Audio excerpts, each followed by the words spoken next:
Réfléchir, lire, discuter. Les rendez-vous de Philopop. C'est le rendez-vous de Philopop sur Westrack Radio.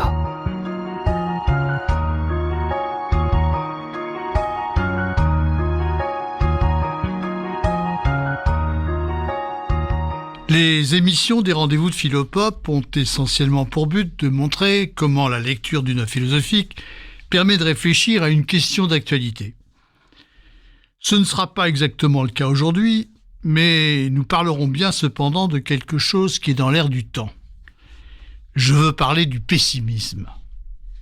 Et à ce propos, je ferai référence à l'œuvre philosophique d'Arthur Schopenhauer, Le monde comme volonté et comme représentation, paru la première fois en 1819, alors que Schopenhauer avait tout juste 30 ans.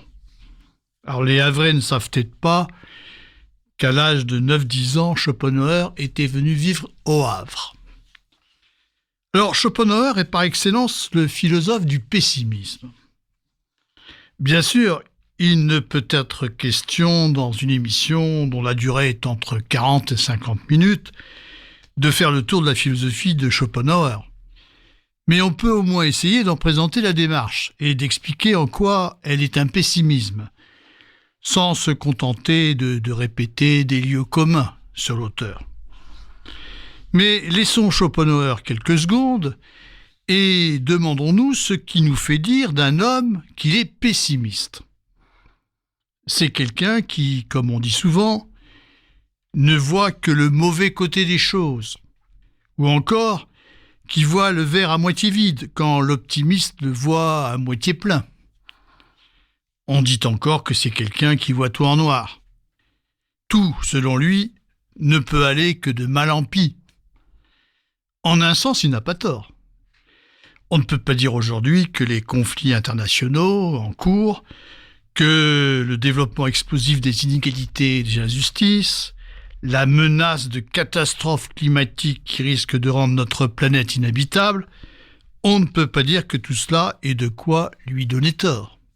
Mais là où l'optimiste misera sur une prise de conscience collective, là où il emploiera ses efforts pour construire une politique qui permette d'éviter le pire et d'aller vers un monde meilleur, le pessimiste répondra qu'il n'y a rien à faire, ou qu'il n'y a pas grand-chose à faire, qu'on ne peut pas changer les hommes et les peuples, qu'il n'y a aucun espoir.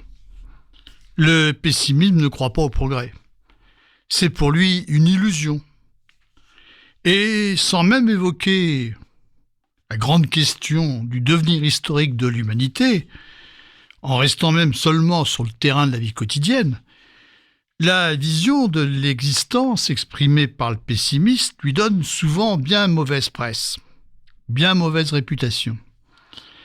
À l'heure où il est convenu de positiver, où il est attendu d'un individu qu'il soit un battant, qu'il soit capable de développer ses ressources personnelles pour être l'acteur de sa propre existence, le pessimiste est prié de se taire. Il est perçu comme un esprit grincheux, un tueur d'enthousiasme, un loser, un défaitiste, quelqu'un de décourageant, de négatif. Et on ne peut s'empêcher parfois de penser que sa vision de l'existence est le symptôme d'une psychologie dépressive. Certes, ce n'est pas toujours faux, mais ce n'est pas toujours vrai non plus. Peut-on en effet réduire le pessimisme à une affaire d'humeur ou de tempérament? C'est ce à quoi on a souvent cherché à réduire la philosophie de Schopenhauer. Elle serait la vision subjective d'un homme aigri qui, parce qu'il était incapable de savourer l'existence, n'y voyait que souffrance et malheur. Or, quelle qu'ait été la personnalité de Schopenhauer, il a voulu donner une justification philosophique du pessimisme. On ne peut donc pas réduire son pessimisme à l'expression d'un tempérament tourmenté ou aigri. Il faut examiner ses arguments pour pouvoir en juger. Et comme nous allons le voir, sa justification philosophique du pessimisme se fait en 2 étapes. Dans un premier temps, Schopenhauer réfute toute vision du monde qui vise à réduire ou à relativiser la réalité du mal, qu'il s'agisse du mal subi, c'est-à-dire de la souffrance et du malheur, ou qu'il s'agisse du mal commis, de celui qu'on inflige à autrui, qu'on appelle tout simplement l'injustice.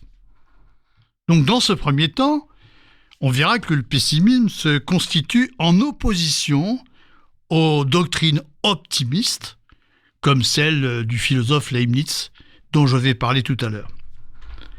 Après cette réfutation, on verra que Schopenhauer cherche à élucider l'origine du mal en s'interrogeant sur la nature même de la réalité, sur l'essence intime du monde. Et cette réflexion le conduit à démontrer que la souffrance est le fond de toute vie et qu'elle est par là inévitable. Il faut alors en tirer toutes les conséquences qui s'imposent sur le plan pratique. De quelle manière convient-il d'envisager la vie si celle-ci est inévitablement vouée à la souffrance? Mais voyons d'abord la première étape. À la source du questionnement philosophique, il y a l'étonnement, comme dit Schopenhauer. L'étonnement qui n'est pas seulement étonnement face à l'existence du monde, celui-ci apparaît à l'homme qui réfléchit comme ce qui aurait pu ne pas être, comme quelque chose de radicalement contingent, mais encore et surtout étonnement face à la souffrance qui caractérise la vie humaine. Je cite Schopenhauer. C'est la connaissance des choses de la mort et la considération de la douleur et de la misère de la vie qui donne la plus forte impulsion à la pensée philosophique et à l'explication métaphysique du monde. Donc, selon Schopenhauer, c'est la rencontre du mal, et plus particulièrement de la souffrance, qui fait naître la philosophie. Et comme il le précise ensuite, je cite, « Si notre vie était infinie et sans douleur, il n'arriverait peut-être à personne de se demander pourquoi le monde existe, et pourquoi précisément il a cette nature particulière, mais toute chose se comprendrait d'elle-même. » Fin de citation. Ainsi, les choses iraient de soi et on ne se poserait pas de questions.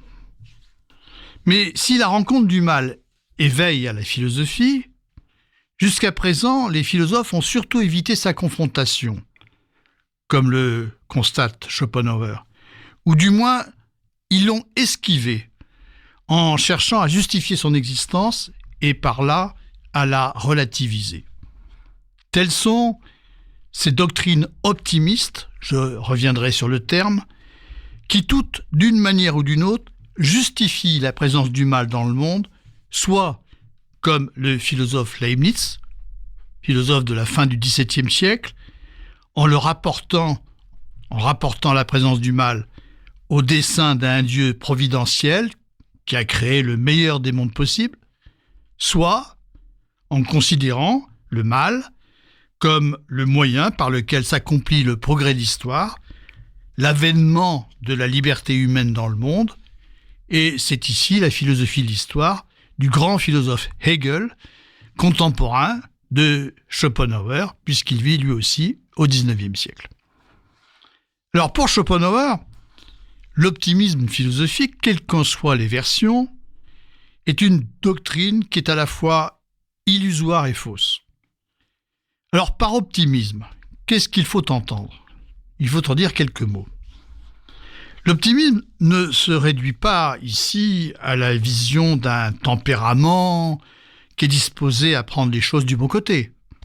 Ça, c'est le sens courant. C'est une doctrine qui entend démontrer que le monde est le meilleur des mondes possibles. Alors, on connaît un peu cette doctrine à travers la figure caricaturale du personnage de Pangloss dans le célèbre conte philosophique de Voltaire, Candide, où Pangloss ne cesse de répéter cette formule « Tout est pour le mieux dans le meilleur des mondes possibles ». Au point de départ de la réflexion de Leibniz, il y a ce qu'on appelle traditionnellement le scandale du mal. Alors en quoi il consiste? Il consiste dans cette question. Comment Dieu, qui est sage et bon, a-t-il pu vouloir un monde où la souffrance et le malheur accablent des innocents ? La présence du mal dans ce monde ne met-elle pas en cause la bonté divine ? C'est à cette question que répond Leibniz en écrivant une théodicée. Alors qu'est-ce qu'on entend par là ? Une justification de l'action divine. C'est-à-dire que le philosophe Leibniz se fait ici l'avocat de Dieu et entend montrer que l'accusation portée contre lui repose en fait sur l'ignorance et l'erreur. Et cette erreur consiste ici à juger du monde créé à partir de notre expérience de créature, qui est nécessairement limitée. Or, on ne peut vraiment juger du monde qu'en le considérant en sa totalité. Un monde est un tout, dont les parties doivent être compatibles pour entrer en composition. Et cette compatibilité oblige Dieu, son auteur, à réaliser certains ingrédients qui par eux-mêmes engendrent de la souffrance et du malheur parmi les hommes, mais qui sont indispensables à l'équilibre du monde. Le mal engendré est ainsi le moyen de réaliser un bien très supérieur et contribue à l'harmonie de l'ensemble. Le philosophe optimiste ne nie pas la présence du mal, mais il la justifie et il la relativise par la place que le mal occupe au sein de la totalité du monde. Ainsi, le monde doit être considéré comme un immense tableau que nous ne pouvons voir en totalité de notre point de vue de créature, condamné à ne voir qu'un détail, mais dont nous pouvons avoir l'idée en nous élevant par la raison à la compréhension des raisons qui ont conduit Dieu à le choisir. Dieu étant parfait par essence et voulant le bien, eh bien il veut nécessairement le meilleur des mondes possibles, qui parce qu'il est un monde ne peut être absolument parfait, comprend nécessairement du mal, mais ce mal existe de manière minimale et permet de produire un maximum de bien, ce qu'on appelle un optimum, d'où le terme d'optimisme. Ainsi, notre monde est tel qu'il est le meilleur des mondes possibles. Alors consolons-nous de nos malheurs, ils ont une raison d'être si nous savons admirer l'œuvre du Créateur.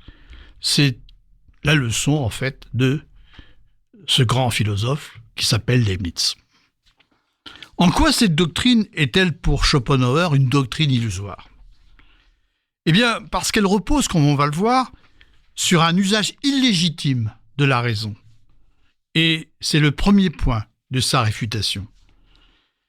L'optimisme philosophique repose, comme on l'a vu, sur un théisme. J'entends par là l'affirmation d'un Dieu providentiel, créateur du monde, cause absolue, à l'existence de laquelle le métaphysicien Leibniz prétend s'élever par la raison. Or, c'est là pour Schopenhauer une connaissance impossible. Schopenhauer reprend ici la critique que le grand philosophe Kant, grand philosophe allemand du XVIIIe siècle, adresse à la métaphysique des philosophes comme Leibniz. Celui-ci prétend accéder par la seule raison à une connaissance de l'absolu en considérant Dieu comme la cause première de toute chose, en s'élevant ainsi au-dessus de l'expérience que nous avons du monde. Or, comme le montre Kant et Schopenhauer à sa suite, nous ne pouvons pas connaître la réalité des choses, ni leur source, par la seule raison. Nous ne pouvons pas connaître la réalité indépendamment de la manière dont elle apparaît à nos sens, et en vertu des structures de notre esprit, qui conditionnent notre connaissance. Et pour Schopenhauer, ces structures sont au nombre de 3. Il y a le temps, qui conditionne la manière dont les choses nous apparaissent, successivement. Il y a l'espace, en fonction desquels elles nous apparaissent comme coexistantes. Et puis il y a le principe de causalité, par lequel nous établissons des rapports de cause à effet entre les choses qui nous apparaissent.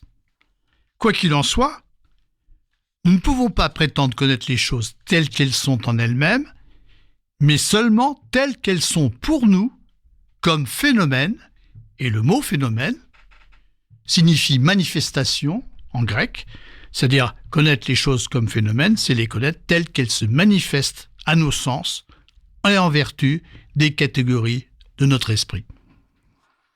Et Schopenhauer reprend ici à Kant la distinction qu'il établit entre la chose en soi, c'est-à-dire la chose telle qu'elle est en elle-même, et puis le phénomène, c'est-à-dire la chose telle qu'elle nous apparaît. Alors pour bien comprendre le reproche que Schopenhauer adresse à Leibniz, qui prétend qu'on peut connaître Dieu comme la cause première de toute chose, bien il faut préciser que lorsque les sciences font usage du principe de causalité, elles ne prétendent aucunement connaître la réalité telle qu'elle est en elle-même, mais elles la connaissent telle qu'elle apparaît, telle qu'elle nous apparaît dans l'expérience que nous en avons, en vertu notamment du principe de causalité, qui est, je le répète, une structure du sujet connaissant, une structure de notre esprit qui conditionne la manière dont nous connaissons les phénomènes. Et ce principe de causalité est ce qui fait ainsi que les phénomènes, donc les choses telles qu'elles nous apparaissent, s'enchaînent pour nous selon des relations de cause à effet, et j'en donne un exemple, il est ce qui fait que nous appréhendons la chaleur du feu comme la cause de la fonte d'un morceau de glace. En vertu du principe de causalité, notre esprit établit ainsi des liens entre les phénomènes, ici par exemple la chaleur du feu et puis la fonte de la glace, mais en dehors de l'expérience, en dehors du champ des phénomènes, ce principe perd toute signification. Par conséquent, on ne peut pas prétendre connaître que Dieu est la cause première de toute chose, l'origine absolue du monde. Il y a là un usage abusif du principe de causalité qui ne peut s'appliquer à un être que je conçois en dehors du champ de l'expérience. Et Dieu, je le conçois comme un être qui est au-delà de l'expérience. L'optimisme métaphysique, donc qui repose sur l'idée d'un Dieu bon, auteur du monde, s'avère donc une illusion puisqu'il procède d'un usage illégitime du principe de causalité. Après la pause, nous verrons que Schopenhauer ne dénonce pas seulement le caractère illusoire de l'optimisme métaphysique, il produit contre lui une argumentation pessimiste.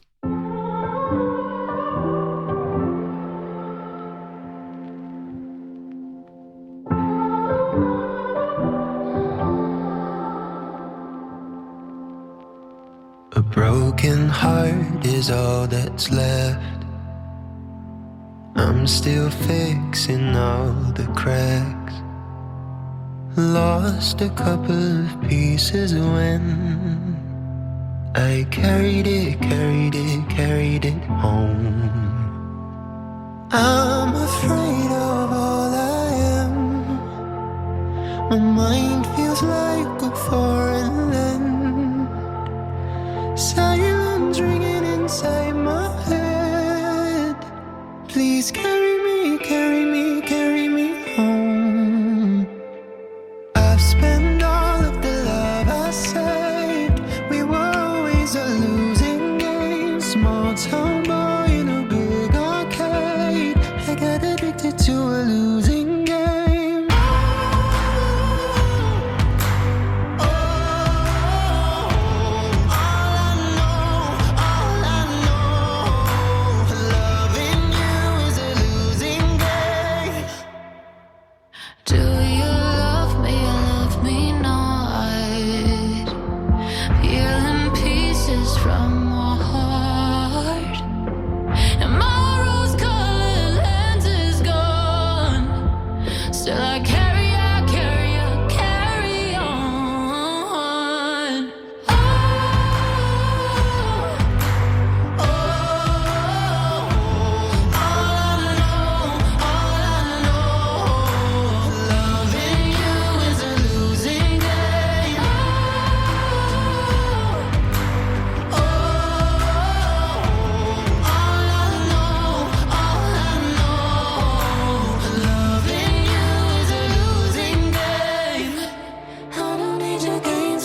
peut adresser aux philosophies de l'histoire, comme celle du grand philosophe allemand Hegel, une critique analogue à celle qui a été faite de la métaphysique de Leibniz. Ces philosophies de l'histoire sont aussi des doctrines optimistes pour lesquelles le mal est le moyen par lequel se réalise un bien supérieur. Ainsi, selon Hegel, l'histoire est un processus mondial qui s'accomplit à travers des crises, à travers des déchirements, vers la réalisation de la liberté humaine. Il y a donc, selon cette philosophie, un progrès. Par cette idée de progrès, on conçoit qu'il y a dans le temps des événements produits par l'activité humaine une supériorité de l'après par rapport à l'avant et l'acheminement vers un but. Mais si on sait que le temps n'est rien d'autre qu'une structure de notre esprit, qu'une structure de notre représentation, qui conditionne la manière dont nous appréhendons les événements, comme se déroulant successivement, rien n'autorise à affirmer que l'après est supérieur à l'avant. Rien n'autorise donc à affirmer un progrès dans l'histoire. Mais, comme je l'ai dit, Schopenhauer ne dénonce pas seulement l'usage abusif que les doctrines optimistes font des catégories de causalité ou de temps. Il leur oppose aussi pied à pied une argumentation pessimiste. De quelle manière ? Alors, à l'optimisme philosophique, il ne suffit pas d'opposer un récit des misères humaines, car l'optimiste pourra toujours répondre, comme le personnage de Pangloss dans le conte de Voltaire, qu'aucun malheur particulier, aussi horrible soit-il pris en lui-même, ne permet de douter de l'harmonie du monde. Or, Schopenhauer semble parfois se contenter d'une sorte de bilan comptable. Si on considère une vie en son entier, écrit-il, la somme de ses peines l'emporte sur celle de ses joies. On retient de lui cette formule assez célèbre, « La vie n'est qu'une entreprise qui ne couvre pas ses frais ». Et alors, on est tenté de conclure que le pessimisme de Schopenhauer n'est au fond que l'expression de son tempérament morose, tant ses considérations sur l'existence peuvent paraître partiales et discutables, tant il ne semble retenir que les souffrances et les malheurs. Mais lui-même est conscient des limites de ce genre de bilan. Et il sait bien que des exemples de souffrance, même nombreux, ne peuvent réfuter une théodicée comme celle de Leibniz, qui considère le monde en sa totalité, et non pas du point de vue d'un simple individu, d'une simple créature. Aussi, c'est en considérant le monde comme tel, c'est-à-dire dans sa totalité, qu'il pourra rétorquer à l'optimisme que loin d'être le meilleur des mondes possibles, ce monde est au contraire le pire des mondes possibles. On pourrait croire qu'il ne s'agit là que d'une formule polémique, destinée à renverser l'optimisme de manière un peu provocatrice. Si tel était le cas, cela signifierait qu'au Dieu sage et bon qui est celui de l'optimisme, Schopenhauer oppose l'idée d'une intelligence démoniaque qui créerait les hommes pour jouir du spectacle de leur souffrance. Et on est tenté de penser que c'est ce que fait ici Schopenhauer. Mais il écarte lui-même cette interprétation. Quand il parle du pire des mondes possibles, possible ne signifie pas ce qui est conçu d'abord dans une intelligence avant d'être réalisé. Il ne faut donc pas imaginer par là qu'un esprit diabolique aurait d'abord conçu la possibilité du pire des mondes avant de le créer. Ce qui est possible a ici un autre sens. Cela signifie simplement que le monde ne peut exister et subsister que sous certaines conditions. Ce dont il est question, c'est de sa possibilité d'exister et de son maintenir dans l'existence qui se trouve annulée si certaines conditions viennent à manquer. Ainsi, si notre monde est le pire des mondes possibles, c'est au sens où, pire encore, il ne pourrait plus exister. Pire encore, un monde n'aurait pas d'existence. La formule signifie par conséquent que l'existence du monde est précaire, qu'elle est exposée au non-être, car il ne peut subsister que sous certaines conditions, et sans ces conditions, il est condamné à disparaître. Il n'est donc pas besoin d'imaginer un esprit diabolique qui serait comme l'image inversée du Dieu bon de la doctrine optimiste pour concevoir le pire des mondes possibles. Il suffit de prendre en considération sa précarité, sa vulnérabilité. Par exemple, des catastrophes peuvent survenir et l'anéantir. Si un certain nombre de forces naturelles qui étaient jusque-là en sommeil trouvent l'occasion de se libérer. Je cite ici Schopenhauer. La solide écorce planétaire abrite et recouvre les forces naturelles puissantes, toutes prêtes, au moindre hasard, qui leur laisse le champ libre, à anéantir l'écorce et tous les vivants qu'elle porte. Sur notre planète, le fait s'est déjà produit 3 fois au moins et se répétera plus souvent encore. Les tremblements de terre de Lisbonne et de Haïti, alors ici il parle du tremblement de terre de Lisbonne qui a eu lieu en 1755, qui a fait des milliers de morts à Lisbonne et a beaucoup impressionné les contemporains de l'époque. Il a d'ailleurs été l'objet d'une controverse entre Voltaire et Rousseau à propos justement du problème, de la question de l'optimisme. Donc je reprends, les tremblements de terre de Lisbonne et de Haïti, l'ensevelissement de Pompéi ne sont que de légères et malicieuses allusions aux catastrophes possibles. Fin de citation. Autrement dit, le tremblement de terre de Lisbonne, pour ne prendre que cet exemple, n'est rien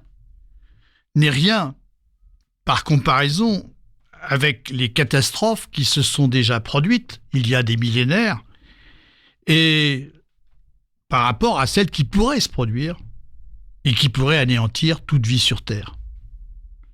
Et à l'heure de ce que nous appelons aujourd'hui l'Anthropocène, où nous mesurons les effets désastreux et irréversibles de l'activité humaine sur la biosphère, eh bien on peut sans doute bien comprendre ce que veut dire ici Schopenhauer quand il souligne par sa formule la précarité de notre monde, puisque c'est en ce sens qu'il est le pire des mondes possibles. Mais Schopenhauer ne réplique pas seulement à l'optimisme que le monde est le pire des mondes possibles, il récuse encore cette doctrine pour sa superficialité. Superficiel, en effet, l'optimisme l'est au sens où il reste à la surface des choses. Il regarde le monde comme un panorama, comme si on pouvait le considérer de l'extérieur, à la façon d'un tableau, comme si on pouvait en parler à la manière du fameux Pangloss, dans le conte de Voltaire, pour qui la souffrance des hommes, frappés par le tremblement de terre de Lisbonne, était un événement qui peut trouver une compensation et une justification quand on considère le monde comme un tout. D'ailleurs, quand il évoque le tremblement de terre de Lisbonne, Pangloss le compare et le rapproche d'autres cas. Je cite Pangloss dans le conte de Voltaire. « Le tremblement de terre n'est pas une chose nouvelle, déclare-t-il. La ville de Lima éprouva les mêmes secousses en Amérique l'année dernière. Même cause, mêmes effets. » Pangloss ramène donc ici l'événement singulier du désastre de Lisbonne à l'enchaînement universel des causes et des effets. Son discours a pour effet de dissoudre la souffrance des hommes dans une sorte de loi abstraite. Et même quand l'optimisme parle de la souffrance, c'est toujours pour l'intégrer dans un calcul de compensation, destiné à montrer que la quantité de mal qui existe en ce monde n'est rien par rapport à l'harmonie qui constitue son ensemble. Or, pour Schopenhauer, c'est là une manière d'esquiver l'essentiel. C'est là une manière de ne pas se confronter au fait brut de la souffrance éprouvée, qu'aucune compensation, qu'aucun calcul ne peut réduire. Discuter du spectacle du monde, c'est s'interdire de considérer l'essentiel qui est le fond des choses. Et le fond des choses, comme nous allons le voir, c'est la souffrance qui est au cœur de toute vie humaine. Il s'agit donc désormais de comprendre en quoi la souffrance est le fond de toute vie. Et d'où vient cette souffrance et pourquoi elle est si profonde. On est là au cœur du pessimisme philosophique de Schopenhauer. L'ambition de Schopenhauer est d'élucider la force qui est à l'origine du mal. Cette investigation le conduit à reprendre à nouveau frais la distinction que faisait Kant entre la chose en soi, c'est-à-dire, encore une fois, la réalité telle qu'elle est en elle-même, et puis le phénomène, c'est-à-dire la réalité telle qu'elle nous apparaît. Mais alors que Kant déclarait que la chose en soi est inconnaissable, que nous ne pouvons pas connaître l'essence intime du monde, eh bien Schopenhauer prétend en révéler la nature. Il prétend parvenir à percer au-delà du monde tel qu'il s'offre extérieurement à notre représentation ordinaire pour saisir la force qui est à l'origine du mal, que ce mal soit, encore une fois, subi ou qu'il soit commis. Non pas en prétendant s'élever par la raison au-dessus de l'expérience, comme y prétendaient les métaphysiciens comme Leibniz, mais en partant de l'expérience intime que nous avons de cette force intérieure, que nous appelons notre volonté, et que nous saisissons immédiatement comme cette force qui impulse nos désirs et nos décisions, et qui se manifeste extérieurement par nos actions. Alors ici, je ne peux pas développer longuement ce que dit Schopenhauer à ce sujet, mais comprenons simplement que c'est à partir de l'expérience intime que nous faisons tous de cette force intérieure qui est notre volonté, eh bien que nous pouvons saisir par un raisonnement analogique l'existence d'un vouloir unique, d'un vouloir universel qui est à la source de tous les phénomènes naturels et qui est cette force qui permet d'expliquer le mal. Alors, qu'est-ce que c'est que ce vouloir ? Ce vouloir, c'est cette puissance aveugle, cette puissance cosmique, sans but, sans limite, qui constitue le fond de toute chose, comme le dit Schopenhauer, son noyau intime. Donc ce vouloir universel est présent en toute chose, mais il se manifeste de façon différenciée selon les différents types d'êtres. Ainsi, il se manifeste par des forces naturelles, comme la force de la pesanteur dans la matière inerte. Il se manifeste par des instincts chez les animaux, et c'est seulement en l'homme qu'il se manifeste, accompagné de conscience et de réflexion, sous la forme de la volonté humaine, en s'exprimant par des désirs qui visent un objet et cherchent par là satisfaction. Alors, l'erreur serait de penser ici que la volonté humaine diffère radicalement en nature des forces naturelles ou des instincts des animaux, et qu'elle est une pure faculté de l'esprit produite par la réflexion, comme nous l'envisageons ordinairement. La volonté de l'homme a pour source le vouloir universel, qui est en toute chose. La volonté de l'homme en est seulement une manifestation individualisée, mais qui en l'homme s'accompagne de conscience et de réflexion. Le vouloir universel, étant ainsi à la source de notre volonté et de notre désir, eh bien, il s'affirme en nous de manière inlassable comme une force aveugle que nous éprouvons à la manière d'une soif inextinguible qu'aucun objet ne peut combler. Et c'est en ce sens que le fond de toute vie humaine est souffrance, car elle est vouée à l'inassouvissement.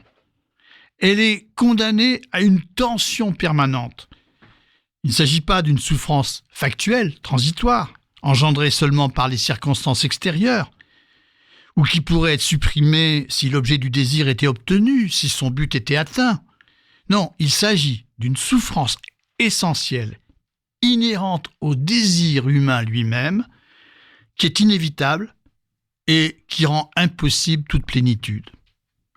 Ainsi, le désir ne peut jamais être pleinement satisfait. Toute satisfaction n'est que provisoire et peu durable. Toute satisfaction est insatisfaisante. Et le désir ne peut que renaître de la satisfaction que lui procure passagèrement la possession d'un objet convoité pour viser un nouvel objet. Mais faisons là une courte pause et nous reprendrons ensuite cette réflexion.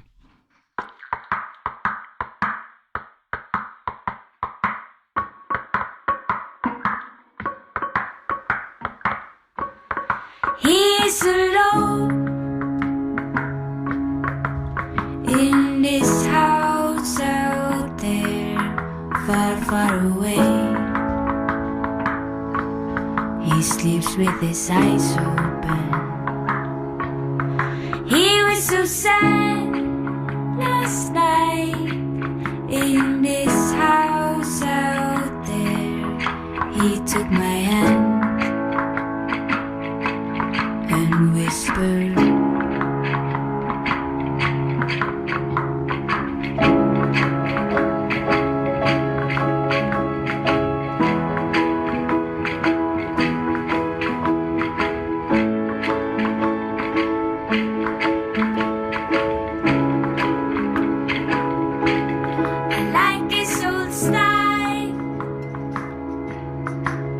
in this house out there, his windows are right.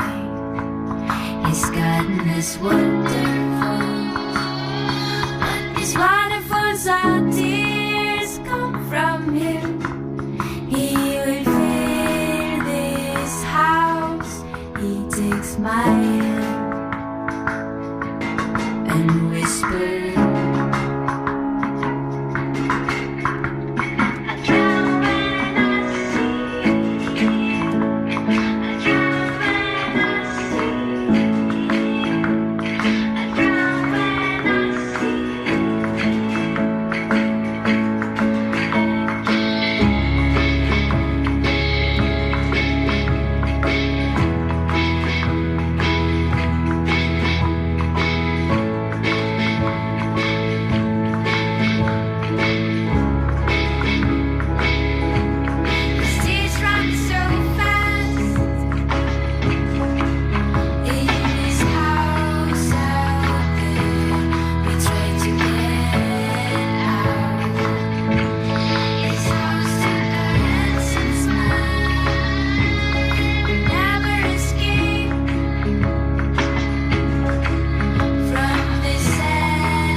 Comprendre le pessimisme philosophique de Schopenhauer, c'est donc comprendre, comme on l'a vu, que le désir est essentiellement souffrance, car il est animé par cette force aveugle présente en tous les êtres qu'il appelle le vouloir universel. La souffrance du désir, on peut le dire autrement, son insatiabilité, est ce qui explique qu'il ne cesse de produire du manque, qu'aucun objet visé et convoité ne puisse le combler, et qu'il ait sans cesse besoin de se relancer vers d'autres objets une fois obtenu un objet convoité, sans que cette dynamique ne puisse avoir de terme, sans qu'il soit jamais possible d'atteindre un état de plénitude. Par exemple, « Ah, que je serais heureux si j'avais cette maison, si j'obtenais cet emploi, si je réussissais cet examen, si j'épousais cette femme. » Et voilà qu'on les a. On cesse alors provisoirement de manquer, donc de souffrir, mais sans jamais avoir atteint pour autant ce qu'on appelle le bonheur, c'est-à-dire un état de plénitude, un état où on ne manque de rien, un état où on est parfaitement comblé. Si le désir est fondamentalement l'expérience d'un manque, on comprend ainsi que le plaisir et le bien-être ne soient jamais que la cessation provisoire de ce manque. Pour prendre deux exemples, le plaisir de boire né du désir de boire, dont il est la cessation, quand la soif est étanchée. Le plaisir sexuel, né du désir sexuel dont il est le soulagement. Le fait immédiat, le fait premier, c'est l'expérience du manque. C'est la souffrance du désir qui est éprouvée. Le plaisir n'existe que secondairement par rapport à cette souffrance, dont il est la délivrance. Ainsi, Schopenhauer peut dire que le plaisir et le bonheur ne sont rien que de négatif, au sens précis où ils n'ont pas de réalité par eux-mêmes et n'existent qu'indirectement, par rapport à la souffrance préalable du désir qui se vit dans l'expérience du manque. Cette réflexion, bien sûr, conduit à mettre en cause la validité de l'idée de bonheur. Être pessimiste, c'est nier qu'il puisse y avoir jamais une réalité du bonheur. Et comme le fait remarquer d'ailleurs Schopenhauer, jamais les artistes et les poètes ne nous représentent le bonheur. Ils nous parlent seulement du bonheur perdu, du bonheur rêvé, du bonheur hors d'atteinte. Et ils nous parlent aussi beaucoup du malheur et de l'enfer, comme en témoignent les mythes de l'Antiquité grecque qui dépeignent la condition malheureuse des hommes.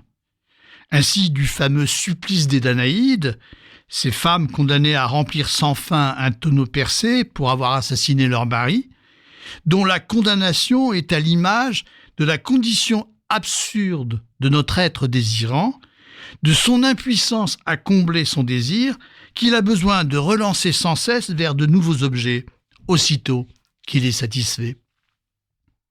Du bonheur atteint par le héros d'un drame, au prix de nombreuses épreuves, de nombreuses péripéties, il n'est nulle question. Tout au plus, les contes d'enfants nous assurent à la fin que les héros vécurent heureux et eurent beaucoup d'enfants. Mais qui peut être dupe de ce bonheur qu'on est incapable de décrire, si ce n'est les enfants? Si la déception menace celui qui satisfait ses désirs, cette déception n'est cependant qu'un moindre mal, car un mal plus terrible encore attend celui qui ne trouve plus rien à désirer. Plus insupportable en effet que la souffrance du désir non satisfait est celle qu'on éprouve quand on n'a plus rien à désirer. Et cette souffrance est celle de l'ennui, qui est selon les termes de Schopenhauer l'expérience d'un vide épouvantable. Lorsque nous avons quelque chose à désirer, lorsque des obstacles nous empêchent de satisfaire notre désir, au moins pouvons-nous conserver l'idée d'un but à atteindre. Mais lorsque notre désir ne peut plus s'en fixer, alors se révèle violemment à nous le vide de notre existence, c'est-à-dire son absurdité, le fait qu'elle est quelque chose qui n'a aucune raison d'être. Et par là, Schopenhauer rejoint le philosophe Pascal, qui, dans l'une de ses plus célèbres pensées, écrivait, je cite, que tout le malheur des hommes vient d'une seule chose, qui est de ne pas savoir demeurer en repos dans une chambre. Il n'y a rien de plus insupportable, en effet, que ce face-à-face avec nous-mêmes, quand nous sommes en repos. Car de quoi souffrons-nous alors, quand nous sommes en repos dans une chambre? De rien de particulier, précisément. Sinon du seul fait d'exister et de découvrir le non-sens de cette existence. Voilà pourquoi nous avons besoin de nous lancer dans toutes sortes d'occupations et de projets, dans ce que Pascal appelle le divertissement, pour nous détourner du vide de cette existence et de sa condition mortelle. Mais alors que pour Pascal, l'ennui est en un sens une chance, en ce qu'il accule l'homme à la conscience désespérée de sa condition et le conduit ainsi à chercher son remède dans la foi en Dieu, pour Schopenhauer, cette issue est impossible. Loin d'être un véritable remède, la religion n'est qu'un divertissement supplémentaire. Schopenhauer admet certes qu'elle a une fonction consolatrice pour bien des hommes, mais ce n'est jamais qu'une échappatoire de plus. Ainsi, le pessimisme, s'il est cohérent avec lui-même, s'il est cohérent jusqu'au bout, est nécessairement un athéisme. Être pessimiste, c'est refuser toute espérance de salut. C'est considérer cette espérance comme une forme d'illusion. C'est assumer jusqu'au bout le non-sens de l'existence, l'absurdité de cette vie qui est animée en son fond par la souffrance. Reste la dernière question. De quelle manière envisager sa propre vie si on est convaincu qu'elle est fondamentalement souffrance ? Et à quoi bon savoir que la vie est souffrance ? À ce compte-là, ne vaut-il pas mieux l'illusion que la lucidité ? Pourquoi être pessimiste ? Car à tout prendre, est-ce qu'il ne vaut pas mieux être un imbécile heureux ? Il peut paraître absurde, en effet, d'affirmer la radicale nécessité du malheur, l'irréductibilité de la souffrance, car à quoi cela peut-il servir, si ce n'est à enfoncer encore davantage les hommes dans leur malheur ? Quel intérêt peut donc avoir une philosophie pessimiste ? Et permet-elle d'acquérir une sagesse permettant de mieux vivre ? Eh bien, c'est ce que nous allons nous efforcer de montrer rapidement dans la dernière partie de notre propos. L'intérêt de la réflexion de Schopenhauer, c'est de montrer d'abord que la recherche du bonheur, si elle consiste à s'agiter et à se lancer sans fin dans la quête d'objets du bonheur, eh bien, elle est le meilleur moyen de se rendre très malheureux et de s'exposer à de grandes souffrances. Et si la réflexion est ici utile, c'est dans la mesure où elle permet de prendre conscience de la source du malheur de la vie, qui est justement ce fameux vouloir, ce vouloir universel, ce vouloir en tant qu'il s'affirme dans nos désirs. Vivre sous l'emprise du vouloir, que Schopenhauer appelle aussi le vouloir vivre, eh bien c'est nécessairement souffrir. C'est vivre sous la tyrannie des désirs, qui, une fois satisfaits, cèdent bientôt la place à l'ennui, lequel ne cesse qu'avec l'apparition de nouveaux désirs, et ainsi de suite. Comme l'écrit Schopenhauer, la vie oscille ainsi comme un pendule, de droite à gauche, de la souffrance à l'ennui. Cette prise de conscience permet d'envisager des solutions qui minimisent la souffrance. C'est en renonçant à l'illusion d'un bonheur qui consisterait à satisfaire tous ses désirs qu'on peut apprendre à être heureux, certes d'une manière minimale, mais d'une manière qui nous permettrait de nous libérer, de libérer notre vie de la source qui la rend malheureuse et qui est précisément le vouloir vivre. Le seul vrai moyen d'être heureux consiste ainsi dans ce que Schopenhauer appelle la négation du vouloir vivre, qui consiste à se délivrer de son emprise pour acquérir une forme de sérénité. Alors, étant donné les limites de l'émission, je ne peux pas exposer vraiment les voies par lesquelles Schopenhauer envisage une libération à l'égard du vouloir vivre.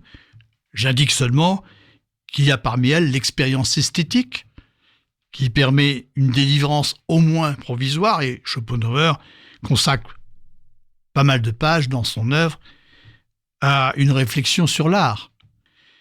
Il y a encore la pratique de l'ascèse, expérience paradoxale qui consiste à exténuer volontairement l'emprise du vouloir vivre. Mais étant donné effectivement que nos désirs nous font souffrir, eh bien, il faut apprendre à les combattre au prix de frustration et parvenir ainsi à diminuer l'emprise des désirs sur nous, comme lorsqu'on veut combattre une addiction. Et c'est ainsi qu'on accède à un sentiment de paix et de sérénité. Mais les solutions préconisées par Schopenhauer peuvent sans doute nous laisser perplexes. Et ce n'est pas le lieu ni le temps d'en discuter. Étant donné ce que dit Schopenhauer du malheur constitutif de la vie, on aurait pu s'attendre à ce qu'il préconise le suicide. Or, au contraire, il refuse une telle solution. Il la refuse car, bien loin d'être une négation du vouloir vivre, qui permette de nous en affranchir, le suicide est au contraire une manifestation de ce vouloir vivre. Celui qui se suicide ne renonce en rien au vouloir vivre. Au contraire, il ne fait que souffrir des obstacles qu'il rencontre. Et il ne renonce à la vie que faute de pouvoir les surmonter. Donc celui qui se suicide souhaiterait vivre mieux, mais désespère de pouvoir y parvenir. Alors, Que retenir surtout du pessimisme de Schopenhauer? Et pourquoi la lecture de ce philosophe, loin de nous abattre, a plutôt souvent quelque chose d'assez tonifiant? Sans doute parce qu'elle nous permet de nous affranchir de ce qu'on appelle l'illusion optimiste, qui, à tout prendre, est la véritable source du désespoir, bien davantage que ce que l'on croit être ordinairement le fait du pessimisme. Cette illusion consiste à voir le bonheur comme la destination naturelle de notre vie. Ainsi, plongé dans cette illusion, tout ce qui vient faire obstacle à cette destination nous apparaît comme un scandale inadmissible. Nous sommes alors persuadés que les malheurs qui nous arrivent sont dus à des circonstances qui n'auraient jamais dû se produire et dont nous sommes victimes. Et nous sommes alors doublement malheureux. Non seulement du malheur qui nous arrive, mais aussi à la pensée que si les circonstances avaient été différentes, nous n'aurions pas été malheureux. Et c'est ainsi que l'illusion optimiste nous expose au désespoir, et que par rapport à elle, le pessimisme peut avoir la valeur d'un remède. En considérant en effet tout malheur comme inévitable et tout bonheur comme impossible, comme nous y invite Schopenhauer, eh bien, nous acquérons une sérénité stoïque à l'égard de tout ce qui advient. Cela ne nous empêche pas d'agir pour améliorer le monde, si nous pensons pouvoir l'améliorer. Chers auditeurs de Westrack, l'émission est maintenant terminée. Vous en trouverez le podcast et le plan sur le site de la radio.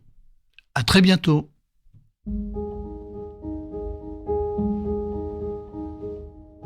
Si je t'écris ce soir de Vienne, j'aimerais bien que tu comprennes que j'ai choisi l'absence comme une dernière chance.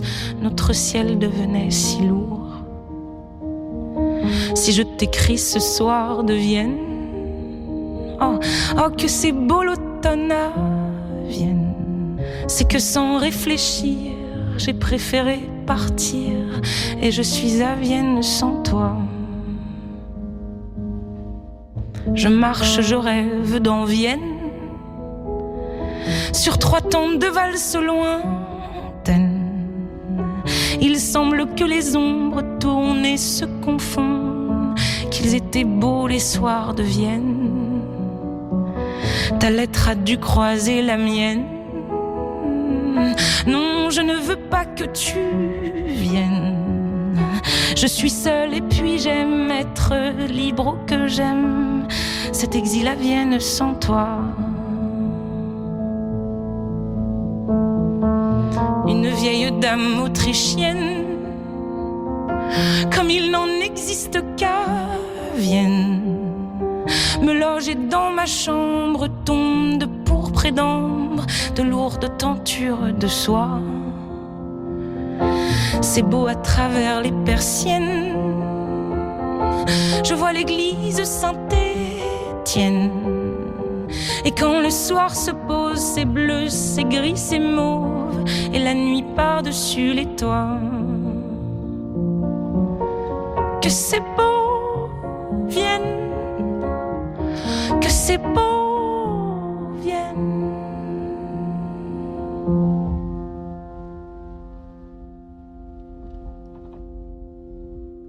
Cela va faire une semaine déjà que je vis seule à Vienne. C'est curieux le hasard, j'ai croisé l'autre soir nos amis de l'Ontachimo. Cela va faire une semaine, ils étaient de passage à Vienne. Ils n'ont rien demandé mais se sont étonnés de me voir à Vienne sans toi. Moi, je me promène. Je suis bien, je suis bien, je suis bien.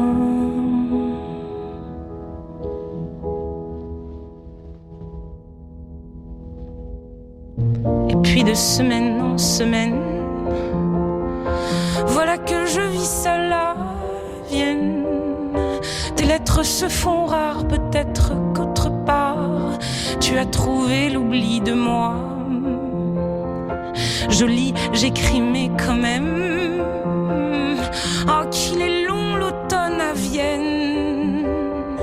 Dans ce lit à deux places où la nuit je me glace, tout à coup j'ai le mal de toi. Que c'est long, Vienne, que c'est loin, Vienne.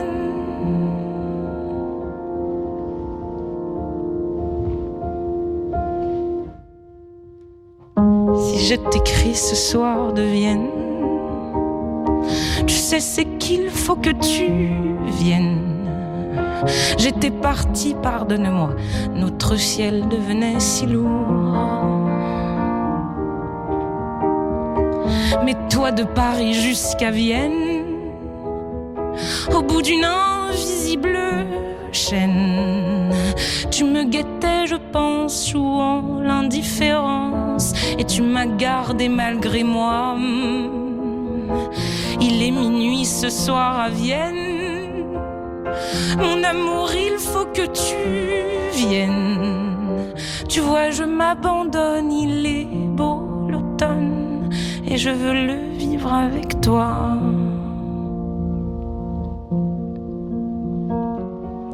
Que c'est beau, Vienne,